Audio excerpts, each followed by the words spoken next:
Bismillahirrahmanirrahim. Assalamualaikum warahmatullahi wabarakatuh. Alhamdulillahilladzi arsala rasulahu bil huda wa dinil haq liyuzhirahu 'ala dini kullih wa kafa billahi syahida. Asyhadu an la ilaha illallah wahdahu la syarikalah wa asyhadu anna sayyidana Muhammadan abduhu wa rasuluhu la nabiyya ba'dah. Allahumma shalli wa sallim wa barik ala sayyidina Muhammadin wa ala alihi wa ashabihi wa man walah. Subhanaka la ilma lana illa ma 'allamtana innaka antal alimul hakim. Rabbi shrah li sadri wa yassir li amri wahlul 'uqdatam min lisani yafqahu qawli, amma ba'du. Saudara dan sahabat yang dirahmati Allah, hari ini merupakan hari yang sangat istimewa karena pada hari ini bertepatan dengan 12 Rabiul Awal 1442 Hijriah yang bertepatan dengan 29 Oktober 2020, di mana pada tanggal dan bulan ini dilahirkannya seorang manusia pilihan Allah, kekasih Allah, yaitu baginda Rasulullah SAW 14,5 abad tahun yang lalu. Oleh karena itu, dalam kesempatan yang amat berbahagia ini, saya ingin membagi satu pengalaman, ya, ini sebuah tema tentang mengagungkan Rasulullah SAW. Bagaimana syariat menuntun kita dalam mengagungkan Rasulullah SAW. Ada sebuah hadis Rasul Sallallahu Alaihi Wasallam mengabarkan kepada kami, Utsman bin Umar mengabarkan kepada kami, Malik dari Zuhri, an Ubaidillah dari Ibnu Abbas dari Umar, anna Rasulullah Sallallahu Alaihi Wasallam qala la tatruni kama tutrin nasoro Isa bin Maryam, yang artinya janganlah kalian mengagungkan diriku seperti kaum Nasrani mengagungkan Isa putra Maryam. Kita tahu bahwa umat Nasrani di dalam mengagungkan Nabi Isa alaihissalam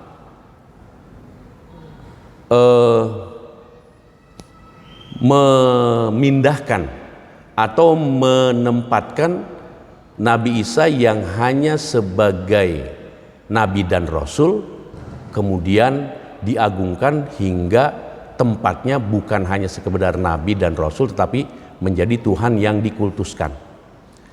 Nah, hadis tadi dengan tegas dan jelas melarang kepada kita ketika kita mengagungkan Rasulullah SAW seperti umat Nasrani dalam mengagungkan Nabi Isa putra Maryam, yakni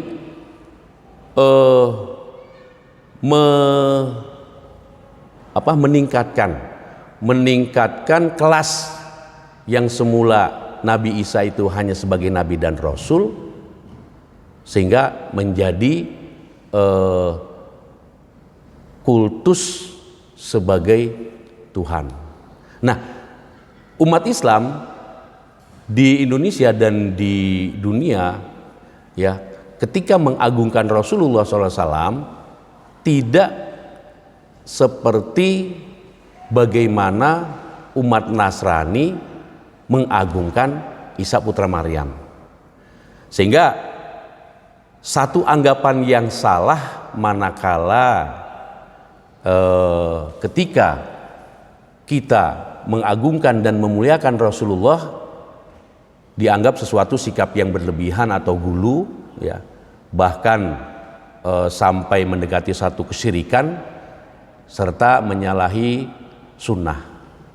Sebab ternyata yang pertama kali memberikan pengagungan dan pujian kepada baginda Rasulullah SAW adalah bukan manusia, melainkan Zat yang maha terpuji, yang maha agung, yang memberikan pujian dan pengagungan kepada baginda Rasulullah SAW. Dan ini dapat kita lihat di dalam surat Al-Qalam ayat 4. A'udzubillahi minasyaitonirrajim. Bismillahirrahmanirrahim. Wa innaka la'ala khuluqin azim. Dan sesungguhnya kamu, yakni Muhammad, benar-benar berbudi pekerti yang agung. Jelas ayat ini merupakan satu pengagungan dari zat yang maha agung. Jelas bahwa ayat ini merupakan satu penghormatan, ya, suatu kemuliaan dari zat yang maha mulia. Dan di dalam Quran surat Al-Ahzab ayat 21, Allah juga memberikan pujian kepada baginda Rasulullah SAW. A'udzubillahi minasyaitonirrajim. Bismillahirrahmanirrahim. Laqad kana lakum fi Rasulillahi uswatun hasanah liman kana yarjullaha wal yawmal akhir wa dzakarallaha katsira. Sesungguhnya telah ada pada diri Rasulullah SAW itu suri teladan yang baik bagimu, yaitu bagi orang-orang yang mengharap rahmat Allah dan kedatangan hari kiamat, dan dia banyak menyebut Allah. Ayat ini juga sangat jelas dan tegas bagaimana Allah yang maha terpuji, Allah yang maha agung memberikan pujian dan pengagungan kepada baginda Rasulullah SAW. Selanjutnya kita pun bisa melihat bagaimana Allah Subhanahu wa Ta'ala memberikan perintah kepada kita dan kepada kaum muslimin pada saat itu yang hidup bersama dengan baginda Rasulullah SAW, ya, agar hormat dan sopan dalam bersikap kepada Rasulullah SAW. Di dalam surat Al-Hujurat ayat 2 sampai dengan ayat 4. A'udzubillahi minasyaitonirrajim. Bismillahirrahmanirrahim. Ya ayyuhalladzina amanu la tarfa'u aswatakum fawqa sautin nabi wa la tajharu lahu bil qawli kajahri ba'dikum li ba'd an tahbatu a'malukum wa antum la tash'urun. Hai orang-orang yang beriman, janganlah kamu meninggikan suaramu melebihi suara Nabi, dan janganlah kamu berkata kepadanya dengan suara yang keras sebagaimana kerasnya suara sebagian kamu terhadap sebagian yang lain, supaya tidak hapus pahala amalmu sedangkan kamu tidak menyadari. Jadi ayat ini sudah jelas Allah perintahkan kepada orang-orang yang beriman pada saat itu untuk mengatur suara, tidak meninggikan suara ketika berkomunikasi atau berkata-kata kepada baginda Rasulullah SAW. Jangan seperti atau tidak seperti antara mereka mengobrol dengan sesama temannya. Karena justru dengan hal seperti itu, dengan meninggikan suara seperti mereka berdialog dengan antar teman, ya, dan disamakan kepada berbicara kepada Rasulullah, secara tidak sadar pahala mereka akan hilang. Allah perintahkan agar umat yang ada pada saat itu ketika berbicara dengan Rasul agar merendahkan suaranya. Nah, oleh karena itu di dalam ayat yang berikutnya, alladzina yaghudduna aswatahum inda Rasulillahi ulaikal ladzina imtahanallahu qulubahum littaqwa walahum maghfiratu wa ajrun azim. Sesungguhnya orang-orang yang merendahkan suaranya di sisi Rasulullah, mereka itulah orang-orang yang telah diuji hati mereka oleh Allah untuk bertakwa. Bagi mereka ampunan dan pahala yang besar. Bayangkan ketika seseorang berbicara dengan Rasulullah dengan suara yang lembut, dengan suara yang tidak tinggi, balasan bagi mereka ya adalah ampunan dan pahala yang besar. Sedangkan ayat berikutnya, innalladzina yunaduka mi wara'il hujurati aktsaruhum la ya'qilun. Sesungguhnya orang-orang yang memanggil kamu dari luar kamarmu, kebanyakan mereka tidak mengerti. Ya, pada saat itu para sahabat ingin memanggil Rasulullah dalam sebuah tempat ya, tempat itu terdiri dari beberapa kamar ya, karena istri Rasulullah terdiri dari beberapa istri ya. Kemudian sahabat memanggilnya ya, mereka tidak tahu Rasulullah berada di mana, memanggil seperti mereka memanggil temannya. Nah, ini Allah larang ya. Jadi orang yang memanggil kamu dari luar kamarmu, kebanyakan mereka itu tidak mengerti. Dan sesungguhnya ya juga Allah melarang memanggil Nabi seperti kita memanggil teman sendiri. Allah jelaskan, a'udzubillahi minasyaitonirrajim, bismillahirrahmanirrahim, la taj'alu du'a'ir rasul ya, la taj'alu du'a rasul ka bainakum kama du'a ba'duhum ba'da ya. Janganlah kamu jadikan panggilan Rasul di antara kamu seperti panggilan sebagian kamu kepada sebagian yang lain. Senada dengan ayat yang tadi ya, ketika mereka memanggil Rasul dengan panggilan seperti mereka memanggil temannya ya. Nah, ini merupakan satu sikap yang dilarang. Ayat-ayat tersebut jelas menunjukkan ya betapa Allah Subhanahu wa taala mengagungkan, memuliakan baginda Rasulullah Shallallahu Alaihi Wasallam.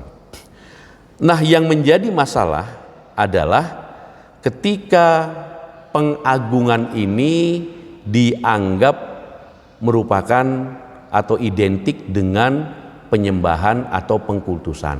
Ini yang seharusnya dibedakan antara pengagungan dan pengkultusan atau penyembahan. Sebab ternyata banyak sekali kita melihat di dalam Al-Quran ketika Allah Subhanahu wa ta'ala memerintahkan kepada para malaikat untuk bersujud, sujud dalam pengertian bukan dalam pengkultusan, akan tetapi sujud dalam pengertian menghormati, memuliakan dan mengagungkan. Di dalam firman-Nya ya, itu di dalam Al-Quran ya, a'udzubillahi minasyaitonirrajim, bismillahirrahmanirrahim, wa idz qulna lil malaikati isjudu li adama fasajadu illa iblis qala a'asjudu liman khalaqtatina qala ara'aitaka hadzal ladzi karamta alayya la in akhartani ila yaumil qiyamah la ahtinakanna dzurriyyatahu illa qalila. Dan ingatlah ketika kami berfirman kepada para malaikat, sujudlah kamu kepada Adam, lalu mereka bersujud kecuali iblis. Dia berkata, apakah aku akan sujud kepada orang yang engkau ciptakan dari tanah? Dia, iblis berkata, terangkanlah kepadaku, inikah orangnya yang engkau muliakan atas diriku? Sesungguhnya jika engkau memberi tangguh kepadaku sampai hari kiamat, niscaya benar-benar akan aku sesatkan keturunannya kecuali sebagian kecil. Jelas di sini bahwa perintah Allah kepada para malaikat agar bersujud kepada Nabi Allah alaihissalam bukan merupakan bentuk pengkultusan dan bukan merupakan bentuk penyembahan, akan tetapi merupakan salah satu bentuk penghormatan kepada Nabi Allah alaihissalam yang Allah perintahkan kepada para malaikat ya, kecuali iblis yang tidak mau bersujud. Dan jika bersujud saja itu tidak sama dengan penyembahan ya, apalagi kalau kita cuma cium tangan, apalagi kalau cuma kita berdiri tegak menghormati bendera, serta menghormat kepada kepala negara. Jelas ini tidak dapat diartikan sebagai satu penyembahan, tetapi ini merupakan satu upaya kita untuk memberikan penghormatan. Saudara dan sahabat yang dirahmati Allah, pengagungan terhadap Rasulullah itu suatu pertanda bahwa kita cinta dan taat. Dalam surat Al-Hajj ayat 32 Allah jelaskan, A'udzubillahi minasyaitonirrajim, bismillahirrahmanirrahim. Dzaka wa may yu'azzim sya'airallah fa innaha min taqwal qulub. Demikianlah perintah Allah, dan barang siapa mengagungkan syiar-syiar Allah atau lambang kebesaran Allah, maka sesungguhnya itu timbul dari ketakwaan hati. Kenabian, kerasulan, dan mukjizat Rasulullah SAW adalah syiar-syiar Allah atau lambang-lambang kebesaran Allah. Al-Hajj ayat 30 juga menjelaskan, A'udzubillahi minasyaitonirrajim, bismillahirrahmanirrahim.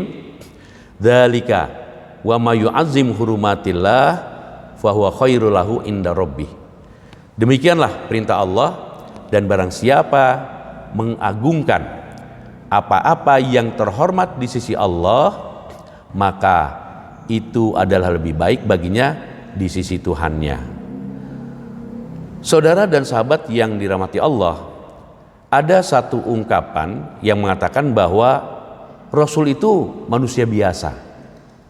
Memang Rasulullah itu adalah manusia biasa ciptaan Allah. Namun ingat bahwa beliau mempunyai keistimewaan yang sangat luar biasa yang tidak dimiliki oleh manusia-manusia lain. Beliau pernah bersabda, "Aku bukanlah manusia seperti kalian.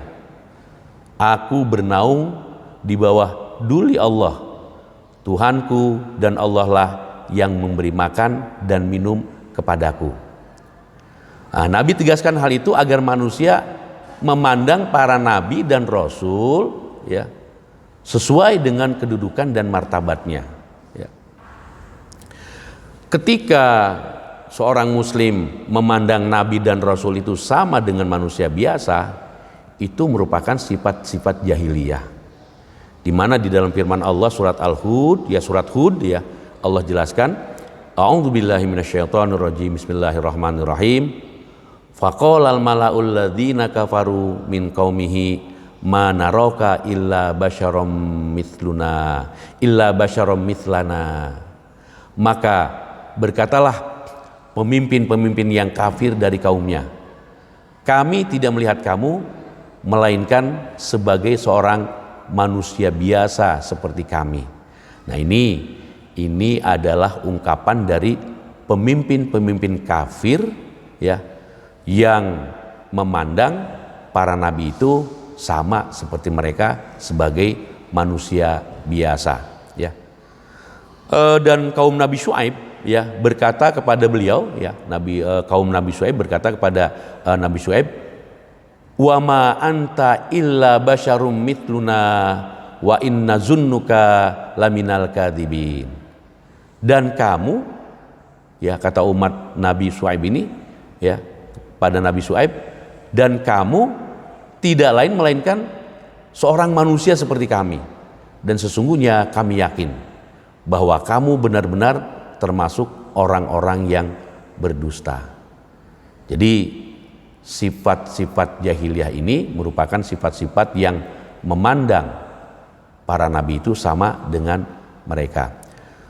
Saudara dan sahabat yang dirahmati Allah, dalam sebuah hadis dijelaskan, telah mengabarkan kepada Utsman bin Muhammad, telah mengabarkan kepada Husain bin Ali, dari Abdurrahman bin Yazid bin Jabir, dari Abi Ash'ab As-Sun'ani, dari Awis bin Ausin, qala Rasulullah SAW, inna afdola ayyamikum yaumal jum'ah fihi, inna afdola ayyamikum yaumul jum'ah fihi khuliqa adamu wa fihi nafkhatu wa fihi soqqatu fa aktsiru alayya minas sholati fihi fa inna sholatakum ma'rudatun alayya. Qala rajulun ya Rasulullah kaifa tu'radu sholatuna alaika wa qad aramta ya'ni balita. Qala innallaha harrama alal ardi an ta'kula ajsadal anbiya. Kata Rasulullah SAW, ya, sabda beliau, sesungguhnya hari kalian yang paling utama adalah hari Jumat. Pada hari Jumat Adam diciptakan.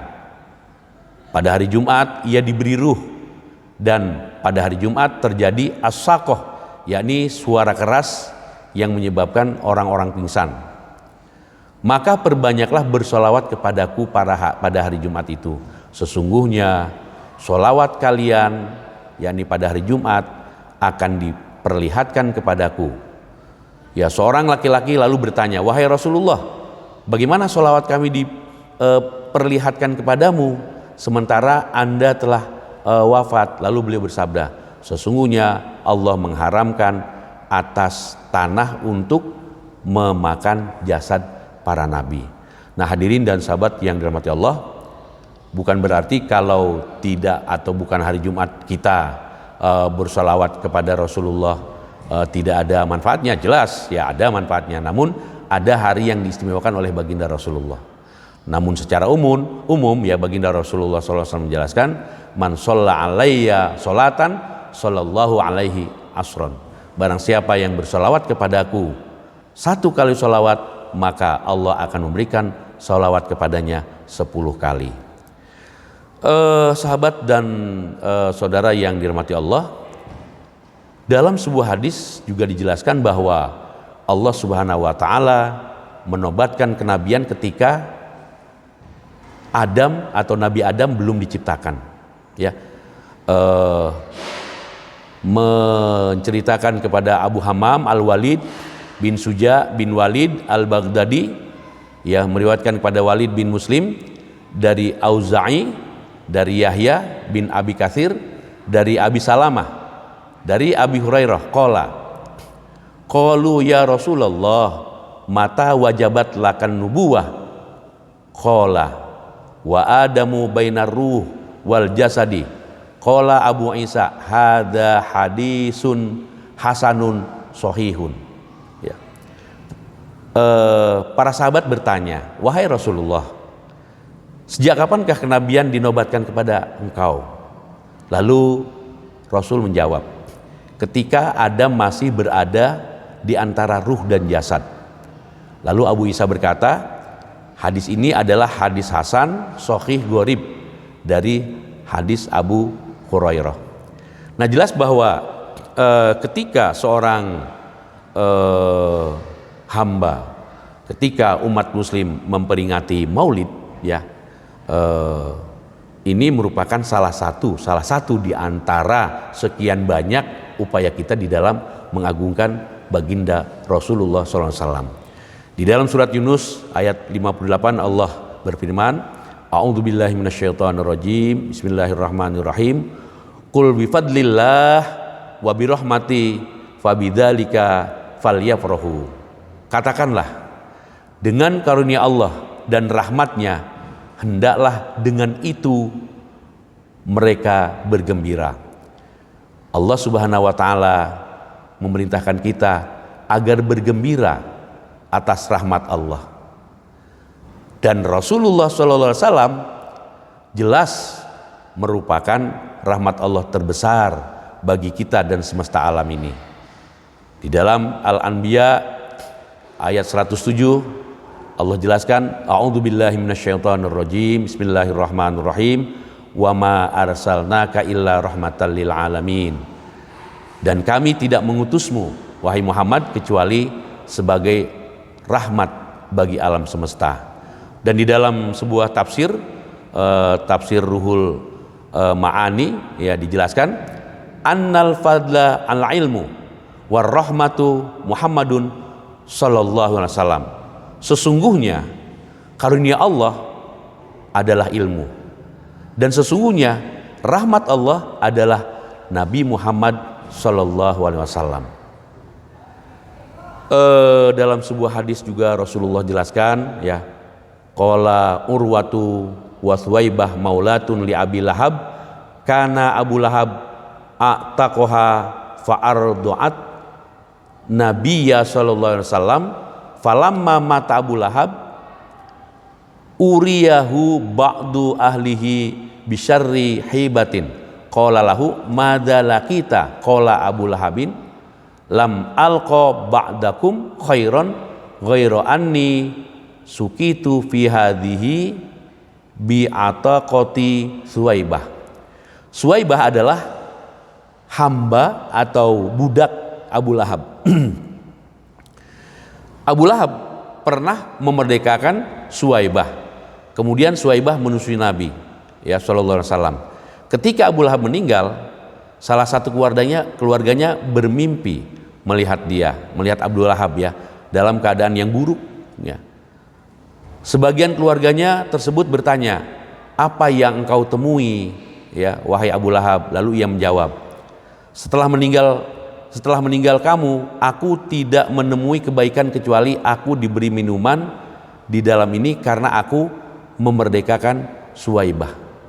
Jadi Abu Lahab, ya, diceritakan bahwa di alam barzah, ya, mengalami satu kesulitan, namun, ya, beliau mendapatkan minuman karena beliau pernah memerdekakan Suwaibah, ya, yang pada saat itu menjadi budaknya.